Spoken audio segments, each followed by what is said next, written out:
The fabled Spellbook Runic Duelist is back, and I will say this is a shake-up for a regional. Make sure you guys smash the crap out of that subscribe button so you guys don't miss out on more awesome content. Where in the world did Purely finally come out of the woodwork here? I will tell you, in the very initial, early stages of this format, when we were looking at things, I was very excited, and we did see that Purely Duelist tear through the Kong's Cards Tournament quite some time ago. But for this remote regional, guess what? You have Purely tearing through the competition here, and I will say this is actually a very, very good thing to see. But I'm still going to stick to what we said at the very beginning of this format. You will see Purely do well. You just have to be a very good Purely player in order to do things. None of the wins that you're going to get are going to be easy, and it's going to come down to a lot of things where players have stopped side decking for this deck, and you've gotten the chance to basically get those free W's for you. You also had two Fire King decks in Top Cut, which is actually very interesting to see the inverse here, because it's usually the Snake Eyes Pure builds that are the ones that are running a lot of these top cuts, but no, not this time, actually. We also do have a Flunderies Duelist. There has been a pretty decent amount of Flunderies stuff kind of coming back into the meta, and I will say it's been pretty interesting to see the birds back at it again. You also had Voiceless Voice, and I think with Blessing running around now in the meta, I think you're going to continue to see Voiceless Voice be another one of these standard decks that you're going to see sitting here actually doing a very strong turnaround with the meta. And to me, the most exciting thing out of this regional was the fact that we had a Spellbook Runic Duelist actually entering into the meta here. And this is no stranger, actually. This has been the same successful turnaround that we have seen with this duelist in the past. Still using the same old tactics. Jowgen is a heck of a card with Spellbook of Judgment. And you know what? It might be a one-off for this format, but I'm excited to get the chance to talk about it. Let's pass on over to those deck lists. All right, so our first list here is actually going to be Purely. And you know what? I'm in love with seeing this deck back on top of the meta out here. The fact that we're kind of forced now to be playing things like Crossout Designator, and I will tell you, I think the reason why Crossout is seeing play in this list is we're in such an extremely heavy hand trap format right now. You don't really have a choice. You have to dedicate slots to this, or you're going to lose. That's all the format is right now. It's, one very, very timed hand trap that just cuts you off. You might not have enough gas to, get through all the Purely monsters without losing something along the way, or, maybe one of your bigger ones ends up getting shut off along the way. It really just depends on what's going to happen in the course of the matchup. It's also why you have, the Moonlit Chillin' here as a one-of. Once again, it comes down to your tech choices, the developments of the deck build, and the things that you're trying out here. You also do see two more down here. You also do have the Ghost Ogre down here. I will say, though, Ghost Ogre, its value, I think there's a little bit more room in the format to decide where this card's going to go. I'll have to wait and see. I also find it very, very interesting.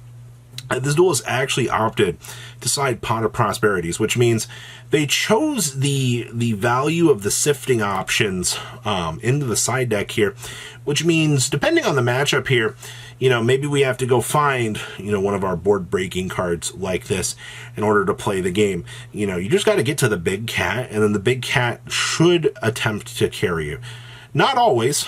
Trust me, I've seen this thing get broken, but there's no Xyz Encores running around, none of the little extra cards in the format that really had the chance to ruin your day. No, those don't exist at the moment. But you do have a lot of other things you need to worry about, aka how many hand traps can we play around? Yep, that's Yu-Gi-Oh! All right, we have Fire King Snake Eye for you today. There's no Crossout Designators in the main. Oh, that's because they're down here in the side deck. This is going to be the exact same thing that we were just talking about here. Though, one of the things that we did see Crossout Designator being used for with this was you could hit more things in the mirror match. Oddly enough right now, I feel like this duelist wasn't too worried about hand traps. I mean, yeah, you can be inconvenienced by this, but not everybody is playing Droll right now. Droll has pretty much taken a major, actually, I feel like Droll has not been that good this format at all. At least in the first initial week and a half that we've seen here. I do fully expect that to change. You know, the TCG is all about going, do I Droll or do I not Droll? That is the question. I feel like we're just the most sophisticated Droll and Lockbird enthusiast out here in the room deciding, you know, which method of madness we're actually going to try. So that's kind of interesting. Still doing the very basic stuff on the Ponix side of things out here. And of course, we're just no Birch. We're just relying on good old Oak here. Yeah, this is the standardest 42 cards you could ever actually hope to see. You do have two-dimensional barriers down here in the side deck, which I guess is a little bit saucy. You can kind of give some consideration to things you want to do with that. And of course, Caca! You know, DD Crow right now is actually, if you're worried about like a lot of the Snake Eyes matchups and things like that, Crow's probably going to be your better bet, because, you know, guess what? Fire attribute, especially when, you know, some of these builds are only playing one Flamberge Dragon out here. Being able to take care of the Flamberge out of the graveyard, or, you know, take away possibly one of the little targets that they could be attempting to revive, actually can do you a pretty big favor. So don't underestimate Crow. Also, Crow not being locked behind the good old famous once per turn clause that these more recent hand traps are, will get you some pretty interesting results. Now, our Voiceless Voice deck. Now, this is, I think this is the most exciting thing about this. We're only playing one Saravis, which I guess they just maybe felt like they didn't need it as much, but they opted to play the Odd Eyes Pendulum Graph in here, which once again, we've seen how good Odd Eyes Pendulum Graph can perform in a deck like this. This card is the absolute gas when it needs to be. Now, you're probably going to be asking, why in the world is this deck playing Vidos, the Eruption Dragon? Well, remember, during the main phase, this is during either player's turn, when your opponent activates that Tempai field spell and starts to scare the shit out of you, you can special summon this, destroy that card, and you could add a Ashen Continuous Strike, but we don't care about that. You care about the fact that the Tempai Dragon player is starting to get a little bit angsty and is going to try to OTK you. You just get to shut off their unaffected stuff, which means you can hand trap and do whatever you need to. Hey, what if you deployed this Fenrir onto the field? Sure. All right, we'll go ahead and take a battle phase away from our opponent. That's the whole point of Vidos, is to rip away whatever stupid hand trap that they're trying to beat you with, and just, or whatever, you know, field spell they're trying to gain unfair advantage on. And also, yeah, Meteor Burst with the Odd Eyes Pendulum Graph. Yeah, we've seen the little things that you're doing out here. But in terms of the rest of the Voiceless Voice deck, you don't have, honestly, you don't have a lot of slots. The Saravis versus the Odd Eyes Pendulum Graph for the second ritual is the biggest argument I feel like you're going to get. And then it usually comes down to, are we opting to actually play Fenrirs in the deck or not? That's honestly about as exciting as it gets in the world of the deck build for this. The rest of this is a lot of good standard staples, and maybe you have some decisions on your extra deck with playing Pot of Prosperity, or maybe Extrav. I'd stick to the Pot of Prosperity, it's better. Oh, hey, it's our Spellbook Runic deck. And the first thing you're going to see here, this little thing right here. Being able to turbo through the double Ghost Trick Angel of Mischief, through the Ghost Trick Succubus. That's right. We can take a Hugin and a Spellbook Blue Boy, stick them together, make Succubus, go into the Mischief, do our thing, revive, make another Mischief, and you can make a Utopic Future Draco here.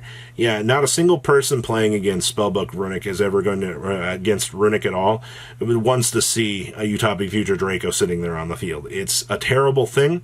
Also, this deck is playing 43 cards. The upstart's going to gas you super hard here as you're turboing through the Spellbook of Judgment, and then you just deck thin set up. I mean, the Spellbook of Fate plus Utopic Future Draco plus milling out your opponent, absolutely disgusting. I do think that the Ghost Trick package being built into this deck is one of the most solid choices you'd ever actually have. I also see we're playing Gendo, the Eccentric Monk. Face-up attack with monsters on the field cannot activate their effects. This defense vision card cannot be targeted or destroyed by card effects. Well, you know what? We'll take this. This is actually a pretty cool defensive option. Also, the fact that, you know, we have Spellbook of Wisdom in here. This is just another walking, talking floodgate. You're just deploying this on the field, setting up some sort of protection, and have your opponent going, really? You're really going to make it so I can't do this? Yeah, story of every Yu-Gi-Oh player's life. Alright, just roll the normal summon, Jowgen, and the duel. So, what do you guys think about this regional breakdown? Please leave a comment down below, tell me what you guys think, and I'll see your beautiful faces back here later in the day, guys. Peace.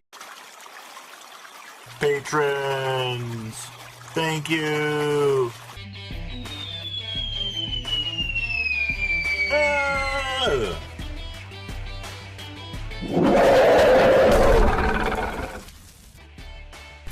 Thank you so much for watching. Check out these other videos.